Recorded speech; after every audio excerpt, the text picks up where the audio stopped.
On the afternoon of April 12, 1945, in a small clapboard cottage in the pine woods of western Georgia, the longest-serving president in American history slumped forward in his chair while a portrait painter mixed color at her easel a few feet away. He was dead of a cerebral hemorrhage within hours. The painter packed her brushes and left before the reporters arrived. So did the woman who had brought her there. A widow from New Jersey in her early 50s, elegant, unphotographed, gone from the cottage by the time the official account of the president's last day was assembled for the newspapers. The First Lady was 700 miles away in Washington when the call came. She flew south that night, stood over her husband's body, and asked the household staff a question. The answer she received concerned a name she had first encountered 27 years earlier in a packet of letters at the bottom of a suitcase.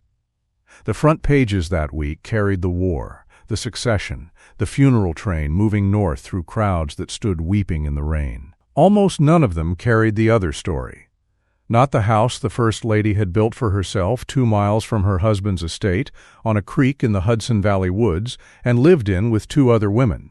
Not the furniture factory she ran out of it. Not the 6-day-a-week newspaper column, the press conferences she held on her own authority, the political operation she assembled that was hers and not his.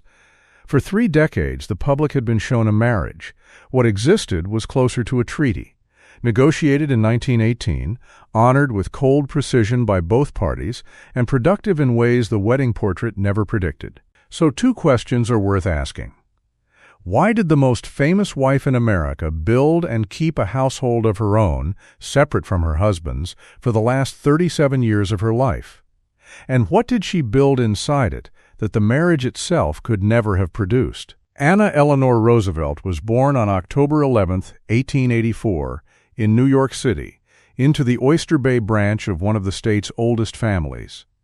The niece of a future president, and by nearly every account of her childhood, the loneliest member of a glittering household. Her mother, Anna Hall Roosevelt, was one of the celebrated beauties of New York society, a woman photographed and admired and, by her daughter's later testimony, visibly disappointed by the solemn, plain child she had produced. She called the girl Granny for her seriousness, said it in front of visitors, and Eleanor recorded decades later that she could still feel the sting of it. Anna Hall died of diphtheria in December of 1892, when Eleanor was 8. Her younger brother, Elliot Jr., died months later of the same disease. Her father, Elliot Roosevelt, Theodore's younger brother, charming, adored, and drowning in alcohol and morphine, had already been exiled from the household by the family. He died in August of 1894 after a fall, when Eleanor was not yet 10. She had worshipped him. She spent parts of her childhood waiting at the door of her grandmother's house for visits he had promised and could not manage. So by the age of 10, she was an orphan, raised in her grandmother Mary Hall's gloomy brownstone regime at Tivoli on the Hudson, and at 15 she was sent to Allenswood, a boarding school outside London run by a formidable French headmistress named Marie Souvestre. Souvestre was the first adult who ever treated Eleanor's mind as an asset. She took the girl traveling on the continent, made her argue politics at the dinner table, and told her she had a first-rate intelligence. Eleanor kept Souvestre's portrait on her desk for the rest of her life. She returned to New York at 18, a tall, grave young woman who had learned, in the words she would use for the rest of her life, that she was valued for usefulness rather than for charm. The man who proposed to her was her 5th cousin, once removed. Franklin, of the Hyde Park branch, a Harvard senior who edited the Crimson, wore his ambition openly, and had already told classmates he intended to follow his cousin Theodore's exact path to the White House: state legislature, assistant secretary of the Navy, governor of New York, president. His mother, Sara Roosevelt, opposed the engagement so firmly that she made the couple keep it secret for a year and took Franklin on a Caribbean cruise in the hope that distance would end it. It did not. They married on March 17, 1905, in Manhattan. St. Patrick's Day, chosen because her Uncle Theodore, then the sitting president, was in the city for the parade and could walk her down the aisle. He did, joked that there was nothing like keeping the name in the family, and the guests spent the reception crowded around him rather than the couple.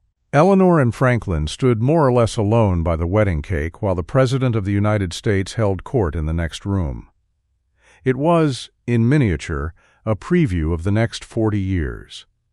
A chapter of biographical scholarship devoted to the years 1904 through 1911. The period of marriage, motherhood, and Franklin's entry into politics records what those first years actually contained. 6 pregnancies in 10 years, 1 child dead in infancy, and a mother-in-law who selected the houses, hired the servants, and furnished the nurseries. Anna was born in 1906, James in 1907, the first Franklin Jr. in 1909, dead of heart trouble at 7 months, a loss Eleanor carried as a private guilt for decades. Then Elliot in 1910, a second Franklin Jr. in 1914, and John in 1916. Sara Eleanor Roosevelt built the young couple a townhouse on East 65th Street, connected to her own by sliding doors on every floor. Twin houses, one facade, designed to her specification, presented as a Christmas gift. The doors opened from her side. She entered the nurseries when she pleased, overrode the parents on the raising of the children, and told her grandchildren, in Eleanor's hearing, that their mother had only borne them. It was she, Sara, who was the real mother. Eleanor later wrote that in those years she was never once mistress of her own home. She ran nothing. She chose nothing. Early in the marriage, she sat down at the dressing table in the house her mother-in-law had furnished and wept. And when Franklin asked what was wrong, she said she did not live in a house that was in any way hers. He found the complaint baffling and left the room. She bore the children and followed the household her mother-in-law administered, first to New York, then to Albany when Franklin won a state Senate seat from Dutchess County in 1910, then to Washington in 1913 when the new Wilson administration appointed him Assistant Secretary of the Navy at the age of 31. The precise office his cousin Theodore had held at the same stage, a fact Franklin mentioned to nearly everyone. It was in Washington that she hired the social secretary. Lucy Mercer was 22, from an old Maryland family, descended from the Carrolls, one of the founding Catholic dynasties of the state, that had lost its money, which is why a young woman of that lineage was working 3 mornings a week for $30, answering the calling cards and invitations that a Navy official's wife was required to answer. Washington etiquette of that era was a full-time clerical operation, hundreds of cards to be left and returned in strict order of precedence, and a wife who mismanaged it could damage her husband's standing. Lucy was efficient. She was also, by the testimony of nearly everyone who met her, luminous, warm where Eleanor was reserved, easy where Eleanor was dutiful. Franklin began finding reasons to be where she was. The pattern is visible in the record of the summers. Eleanor took the children north to the family island at Campobello for months at a time, and Franklin stayed in wartime Washington, where Lucy was. His own cousin, Alice Roosevelt Longworth, Theodore's daughter, the capital's most gifted troublemaker, saw them driving together, invited them to dinner as a pair, and defended it afterward with a line that survives in the family record.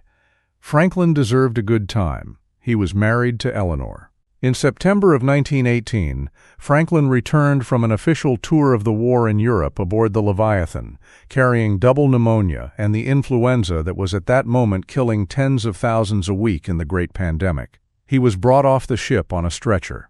Eleanor, unpacking his luggage, found the letters. They were from Lucy, and they left nothing to interpretation. She told a friend many years later that the bottom dropped out of her own particular world in that hour, and that she faced herself, her surroundings, and her world honestly for the first time. A chapter in the collection upstairs at the Roosevelts, written from inside the family's own orbit, treats the Mercer affair as the load-bearing event of the entire marriage, the moment the original arrangement died and something else had to be built in its place. Eleanor offered him a divorce. She said it plainly, by the family's later accounts, and she meant it. The divorce did not happen, and the reasons it did not happen had almost nothing to do with love. Sara informed her son that if he left his wife and 5 children, the money stopped. Hyde Park, the inheritance, all of it. Franklin had no fortune of his own. His government salary could not sustain his life, and his mother controlled the rest. His political advisers, above all the small, chain-smoking former newspaperman Louis Howe, who had attached his entire career to Franklin's future, informed him that a divorced man could forget the presidency he was already privately measuring himself for. No divorced man had ever been elected, and the century's moral arithmetic made the prospect absurd. And Lucy was Catholic? Marriage to a divorced father of 5 was, for her, close to impossible under her church's law, so terms were struck instead. Franklin would never see Lucy Mercer again. That was the promise. The marriage would continue in public. What it would be in private was left for the two of them to discover, and what they discovered, over the following decade, was a partnership between two people who no longer pretended the original contract was in force. Eleanor's son James later described what changed with a phrase the family used among themselves. His parents' marriage became an armed truce, and it endured as an armed truce until the day his father died. The scholarship is blunter in a different direction. A chapter in Upstairs at the Roosevelts, titled The Chaste Eleanor Roosevelt, examines the widely repeated claim that after 1918 the marriage was never again physical, and finds the question harder to close than the legend suggests. The evidence is testimony. The testimony is family testimony, and family testimony about a marriage is the least disinterested evidence there is. The children had inheritances, grievances, and books of their own to sell. Each had a version of the marriage that flattered a different parent. Both versions remain in the record. The disagreement stands. What is not in dispute is what Eleanor did next, because she did it in deeds and account books. In February of 1920, Lucy Mercer married Winthrop Rutherford, a wealthy widower nearly 30 years her senior with 6 children who needed a mother. A marriage that read, to everyone who understood the arithmetic, as the closing of a door. That same year, Franklin ran for vice president on the doomed Cox ticket, and Eleanor rode the campaign train, where Louis Howe, alone among Franklin's men, began treating her as a political intelligence worth cultivating, sitting with her for hours explaining speech drafts and press strategy. Then, in August of 1921, Franklin contracted polio at Campobello, at 39, and lost the use of his legs. Eleanor nursed him around the clock for weeks, sleeping on a cot in his room. Sara wanted him retired to Hyde Park as an invalid gentleman, presiding over his stamps and his mother's dinner table for the rest of a quiet life. Eleanor fought her, openly, for the first time in 16 years of marriage. Allied with Howe, who moved into the house to help wage the campaign, and won. Franklin stayed in politics, and Eleanor went out into it herself, at first as his surrogate, and then, decisively, as her own operation. Into the women's divisions of New York Democratic politics, newly consequential because women had just won the vote and no party knew yet how to organize them. It was there she met the two women who would share the next chapter of her life. Nancy Cook was a Democratic Party organizer, a woodworker, a woman who wore her hair short and ran the Women's Division office of the New York State Committee with mechanical competence. It was Cook who first telephoned Eleanor in 1922 to ask her to preside over a fundraising luncheon, a cold call that changed both their lives. Marion Dickerman was an educator, tall and solemn, who in 1919 had become the first woman ever to run for the New York State Assembly, challenging the sitting speaker on a reform ticket. They were partners, in work and in life, and Eleanor's friendship with them became the closest thing she had to a family of her own choosing. Through the 1920s, the three women crisscrossed New York State by car, organizing Democratic women county by county, editing a party newsletter, and building the female infrastructure that Franklin's later campaigns would run on. Eleanor also bought into the Todhunter School in Manhattan with Dickerman and taught there. American history, literature, current events, 3 days a week, and kept teaching even after her husband became governor in 1929, commuting from Albany by train because the classroom was hers and the governor's mansion was not. In 1925, on a stretch of the Hyde Park property along a creek called the Val-Kill, about 2 miles east of the big house where Sara still ruled every dinner table, a stone cottage went up. The idea was born at a picnic on that spot, when Franklin heard the three women lamenting that the big house would close for the season and offered them the land for a place of their own. He even sketched ideas for it and worked with the architect on the fieldstone design. But the cottage was not his, and it was not Sarah's. The record of the Roosevelt home site at Hyde Park is explicit on the point. Val-Kill was given to Eleanor. For the first time in her life, she was 40.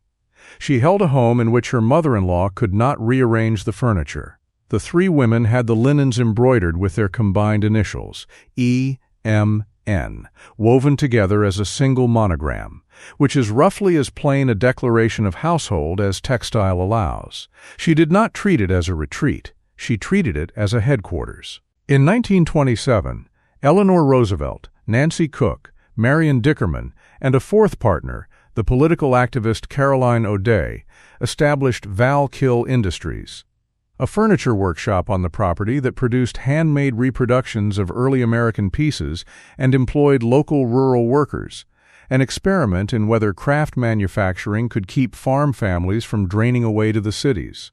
The theory behind it was serious economics, not hobby.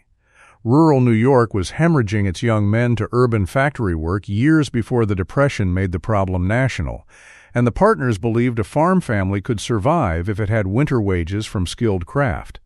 Cook, the trained woodworker, ran the shop floor. Eleanor put her own money in, sold the furniture through exhibitions and department store showings in Manhattan, promoted it in interviews, and kept the books alongside her partners. The pieces were honest reproductions. Drop-leaf tables, ladder-back chairs, pieces copied from museum originals, and some of them furnished the White House family quarters after 1933. The Depression eventually killed the business, as it killed most experiments of its scale, and when the shop closed in 1936, Eleanor converted the factory building into her own residence, which means the home she lived in for the rest of her life was, literally, a former furniture factory she had co-founded. A 2018 article in the Southeastern Librarian, studying the three women and the place they built, calls them the three graces of Val-Kill, and treats the cottage as what it functionally was, a self-contained household, with its own linens embroidered with the three women's initials, its own routines, its own door. 2 miles away, her husband's estate ran on his mother's schedule. At Val-Kill, the schedule was Eleanor's. Then her husband became president, and the arrangement scaled up with him. The conventional expectation for a first lady in 1933 was hostess work, receiving lines, garden parties, silence on substance. Eleanor discarded the model in her first week. On March 6, 1933, 2 days after the inauguration, before her husband had held his own first press conference, she gathered 35 reporters in the Red Room and held the first press conference ever given by a president's wife. She restricted them to female reporters, which forced the wire services and major papers to hire women or lose access to the biggest running story in Washington. Editors who had never employed a woman on hard news suddenly needed one on the payroll. She held 348 of these conferences over 12 years. The idea did not arrive from nowhere. A 1980 study in journalism quarterly traces the journalistic influence on her of Lorena Hickok, the Associated Press reporter, one of the highest-paid and hardest-edged women in American journalism, a veteran of the Lindbergh kidnapping story, who had covered Eleanor during the 1932 campaign and understood, better than Eleanor then did, how a public figure could use the press rather than merely endure. Yet Hickok became far more than an advisor. She left the AP because she could no longer objectively cover a woman she had grown so close to, a resignation on principle that ended the best job any woman held in the wire services. And the two exchanged over 3,000 letters across the following decades, letters whose language is tender, physical, and longing.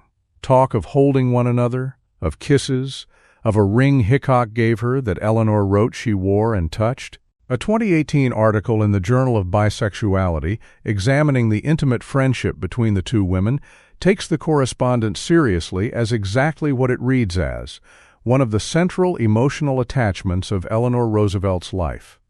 Hickok lived for a period inside the White House itself, in a room down the hall from the First Lady. Whatever name is put to the relationship, and scholars have argued over the name for 40 years. The shape of it is on paper, in the women's own handwriting. So by the mid-1930s, the household arithmetic of the most photographed marriage in America ran as follows. The president lived surrounded by his staff, his mother's Hyde Park, and a circle of devoted women who managed his days. The First Lady kept Val-Kill, kept Hickok, kept a syndicated newspaper column called My Day. Launched on the last day of 1935, 500 words filed 6 days a week, in trains and hotel rooms and once from an Army transport plane, continued with almost no interruption for 26 years, written in her own name for her own income. She kept a paid lecture schedule, booked through a commercial agency like any professional speaker, that in some years earned her more than the presidential salary, most of it given away, all of it hers. She traveled roughly 40,000 miles a year, so relentlessly that the New Yorker ran a famous cartoon of two miners deep underground, one saying to the other that, "Here, for gosh sakes, comes Mrs. Roosevelt." And the joke landed because she had in fact gone down into the mines. She functioned as the administration's unofficial eyes. She walked the destitute coal camps of Scotts Run, West Virginia, in 1933 and came back with a homestead resettlement project? She toured depression relief works, hospitals, and prisons, and in 1943 flew 25,000 miles across the South Pacific, visiting hundreds of thousands of servicemen island by island, a trip Admiral Halsey opposed as a nuisance and afterward praised as accomplishing more good than any other visitor to his theater. She resigned publicly from the Daughters of the American Revolution in 1939, when the organization barred the black contralto Marian Anderson from Constitution Hall, a resignation announced in My Day, and the concert moved to the steps of the Lincoln Memorial before 75,000 people. In 1941, she climbed into the rear seat of a training plane at Tuskegee and let a black flight instructor, Charles Alfred Anderson, fly her over Alabama, and made sure the photograph circulated while the Army was still deciding whether black men could be military pilots. After each expedition, she filed reports to her husband over dinner like a cabinet officer. He called it getting the sight of the country his legs could not get him. The public read it as devotion. It was something more interesting than devotion. It was two sovereign operations, allied, exchanging intelligence, and going home to different addresses, which returns the story to the cottage in Georgia and to the question Eleanor asked the staff on the night of April 12, 1945. The promise of 1918, that Franklin would never again see Lucy Mercer, had been broken, and not once. Lucy, widowed by then. Winthrop Rutherford had died the previous year. Had been quietly received at the White House when Eleanor was traveling, her visits entered in the usher's logs under another name. She had been with Franklin at Warm Springs before, the portrait being painted on the day he died. A watercolor by Elizabeth Shomatoff, a society portraitist of Russian birth, was being painted at Lucy's arrangement by an artist Lucy had brought. Shomatoff was mixing color when the president said he had a terrific pain in the back of his head, and those were his last words. And the meetings had been scheduled with the help of someone inside the family, Anna, the Roosevelt's own daughter, who had agreed to facilitate her father's visits with the woman whose letters her mother had found in 1918. Eleanor learned all of it within hours of learning she was a widow.